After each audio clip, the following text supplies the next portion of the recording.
So we got this fight between Jared Anderson and Martin Bakole, which is supposed to be happening on August 3rd on the undercard of Crawford Madrimov. But for some reason, BoxRec haven't put up any information about the number of rounds it's scheduled for, which is a bit strange. Bear in mind we're less than 2 weeks out. Now, I saw an interview, must have been a week or so ago, with Billy Nelson, the trainer and manager of Martin Bakole. And in that interview, he said that Bakole has not yet got his US visa. It's still in process. So I hope there's no issue and this fight goes ahead, because of all the fights on this card, I'm looking forward to this one the most. You got two heavyweights, both in their prime or close to. Both of them are aggressive. Both of them can punch. Both of them have an extremely high work rate, and neither of them has got a particularly good defense. So you can't go wrong. Now, I'm picking Jared Anderson to win, but I'm very well aware that it's an extremely dangerous fight. If Martin Bakole managed to get the victory, it would not surprise me at all. And this is why I like the fight, right? Because it's dangerous for both men. That's the way I see it. I'm going for Anderson because he throws just as many punches as Martin Bakole, if not more, and he's more athletic. He's got quicker feet, which allow him to be more versatile. If he needs to move around and use his legs, he can do that. Whereas for Martin Bakole, if the front foot stuff ain't working for him, he does have a back foot game, but it's nothing amazing. In any event, when you consider how young Jared Anderson is, he's only 24, and the trouble he had against Charles Martin a couple fights back, many people are surprised that his team have put him in such a dangerous fight so early on in his career. Yes, he is 17-0, but you tend to move a fighter according to the way they're performing, not the number of fights they have, especially if they're young like this. But of course, Jared Anderson has said on many occasions that he doesn't intend to box beyond the age of about 27. He says he's not joking at all. Then there's the fact that he's been caught up in some legal situations outside the ring over the past 12 months. And so I'm wondering whether part of the reason that his team have put him in this fight against Martin Bakole is because they think he's on a path of self-destruction. So they're on the clock with him and they want to cash him out before he destroys himself, gets locked up, or whatever the case may be. I'm not saying this is what's going on. I'm just throwing a possibility out there. It kind of reminds me of Tyrell Biggs back in the 1980s. He was a fantastic amateur, gold medalist at the 84 Olympics. But unfortunately, after winning that gold medal, he became a CRACK head. Yeah, I'm spelling it out for the sake of the algorithm. Let me just call him a base head.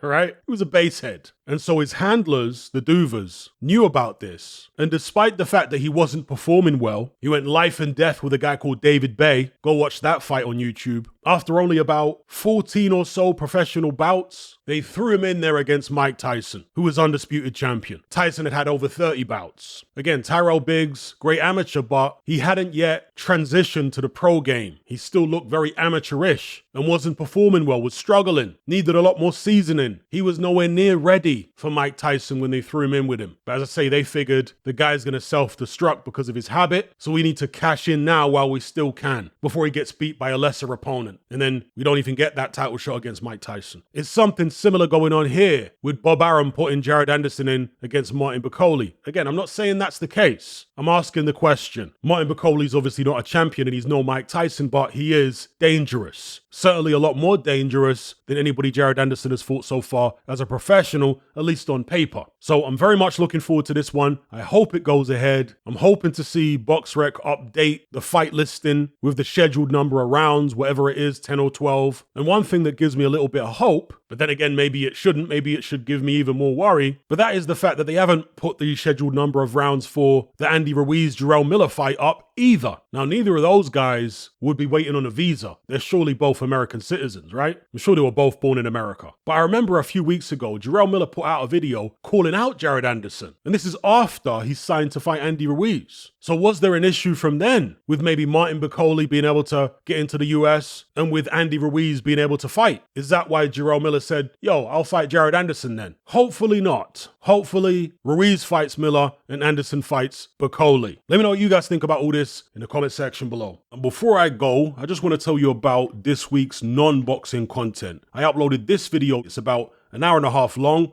where I'm covering several different topics. I analyzed the incident with the Donald the other day. You guys know what I'm talking about. I talk about the female screw who was screwing around with an inmate, literally.